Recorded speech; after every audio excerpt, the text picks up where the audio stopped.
اعوذ باللہ من الشیطان الرجیم بسم اللہ الرحمن الرحیم قال رسول اللہ صلی اللہ علیہ وسلم الطہور شطر الایمان صدق اللہ العظیم۔ تمام تعریفیں اللہ رب العزت کے لیے ہے جو تمام جہانوں کا رب ہے۔ درود و سلام حضرت محمد الرسول اللہ صلی اللہ علیہ وسلم کی ذات پر اور ان کی آل پر۔ یہ جو حدیث آپ کے سامنے ابھی میں نے پڑھی ہے، اس حدیث کے اندر اللہ کے نبی علیہ السلام نے فرمایا ہے الطہور شطر الایمان، پاکیزگی ایمان کا حصہ ہے۔ یہ روایت بخاری اور مسلم میں بھی موجود ہے۔ اللہ کے نبی علیہ السلام اس حدیث کے ذریعے سے بہت بڑا پیغام امت مسلمہ کو دیا ہے۔ وہ پیغام کیا ہے کہ پاکیزگی یعنی پاک صاف رہنا جو ہے وہ ایمان کا حصہ ہے۔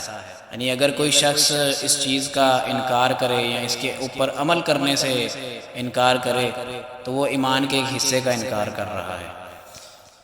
تو اب ہمیں سمجھنے کی بات یہ ہے اس حدیث کے اندر سے کہ کس قسم کی پاکیزگی کا ذکر کیا گیا ہے۔ اس حدیث کے اندر دو پاکیزگیوں کا ذکر کیا گیا ہے۔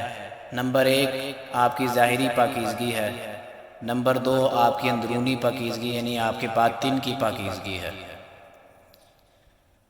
اب بات کر لیتے ہیں پہلے ظاہری پاکیزگی کے اوپر۔ ظاہری پاکیزگی یہی ہے کہ انسان جو ہے وہ اپنے آپ کو صاف ستھرا رکھے، اپنے ظاہر کو یعنی جس ماحول میں رہتا ہے اس ماحول کو صاف ستھرا رکھنے کی کوشش کرے، اس کے بعد اچھے اور صاف ستھرے کپڑے پہنے، اپنے جسم کو پاک رکھے ہر وقت۔ تو اس پاکیزگی کو ظاہری پاکیزگی کہا جاتا ہے، اور اس ظاہری پاکیزگی کو حاصل کرنے کے لیے نبی اکرم صلی اللہ علیہ وسلم کی زندگی کے اندر یہ ہمیں ملتا بھی ہے کہ اللہ کے نبی علیہ السلام اپنے آپ کو پاک صاف رکھنے کے لیے کیا کیا کرتے تھے۔ تو اگر ہم اس کو فالو کر اپنی ظاہری پاکیزگی کا بندوبست کریں تو ہم اس کے مطابق جو ہے وہ پھر صحیح پاک ہوں گے۔ اگر ہم اس کو فالو نہیں کرتے، اس پر عمل نہیں کرتے تو ہمارا ظاہر بھی صحیح طرح پاک نہیں رہے گا۔ یعنی اس کا مطلب یہ ہے کہ اللہ کے نبی علیہ السلام غسل کیسے فرماتے تھے، یہ احادیث موجود ہیں۔ یعنی سنت کے مطابق اگر کوئی شخص غسل نہیں کرتا تو اس کا جسم پاک نہیں ہوتا۔ سنت کے مطابق اگر کوئی شخص وضو نہیں کرتا تو اس کا وضو مکمل نہیں ہوتا۔ سنت کے مطابق اگر کوئی شخص اپنے آپ کو پاک صاف رکھنے کی کوئی بھی کوشش نہیں کرتا تو وہ پاک صاف ظاہری طور پر ہوتا ہی نہیں ہے۔ تو یہ ظاہری پاکیزگی کا اس حدیث کے مطابق جو ذکر ہے وہ آپ کے سامنے بیان کیا ہے۔ اب ہم دوسرے حصے کو سمجھنے کی کوشش کرتے ہیں جو اس حدیث کا ایک خاص موضوع بھی کہا جا سکتا ہے اور ایک خاص پیغام بھی ہے۔ وہ کیا ہے کہ اپنی روح کی پاکیزگی یعنی اپنے باطن کی پاکیزگی ہے۔ انسان اگر ظاہری طور پر چاہے جتنا مرضی پاک ہو جائے، یعنی اپنے آپ کو بالکل پاک صاف رکھے، اچھے برانڈڈ گھر میں رہے، برانڈڈ کپڑے پہنے، یعنی اپنے آپ کو صاف ستھرا رکھ کے سوسائٹی کے سامنے اپنے آپ کو پیش کرے، لیکن اگر اس کی اندرونی روح جو اللہ تعالیٰ نے اس کو دی ہے وہ پاک نہیں ہے تو وہ انسان مکمل طور پر ہی ناپاک ہے۔ روح کی پاکیزگی کیا ہے کہ اللہ تعالیٰ نے قرآن مجید میں جگہ جگہ فرمایا ہے اور مومنین کی صفات کا ذکر بھی کیا ہے۔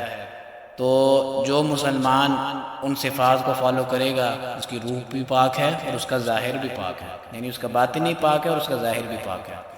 روح کی پاکیزگی کس طرح سے ملتی ہے؟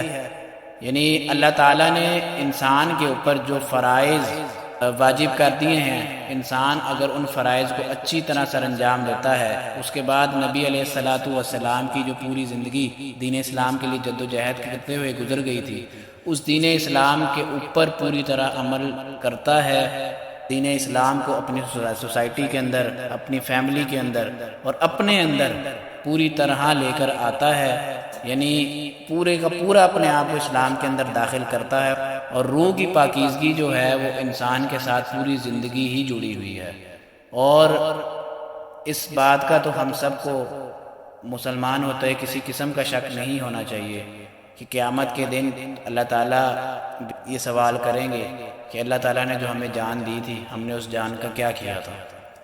تو اس بات کا خیال کرتے ہوئے ہمیں اپنی روح کی پاکیزگی کا بہت زیادہ خیال رکھنے کی ضرورت ہے۔ اور اللہ تعالیٰ نے بھی قرآن مجید کے اندر فرما دیا ہے واللہ یحب المطہرین، یعنی اور اللہ تعالیٰ بھی پاکیزہ لوگوں کو پسند فرماتے ہیں۔ تو اللہ تعالیٰ سے دعا ہے کہ ہمیں اپنے آپ کو پاکیزہ رکھنے کی توفیق عطا فرمائے، اور ہمیں اپنی روح کی پاکی کے لیے کوشش کرنے کی اور جد و جہد کرنے کی توفیق عطا فرمائے۔ وما علینا الا البلاغ۔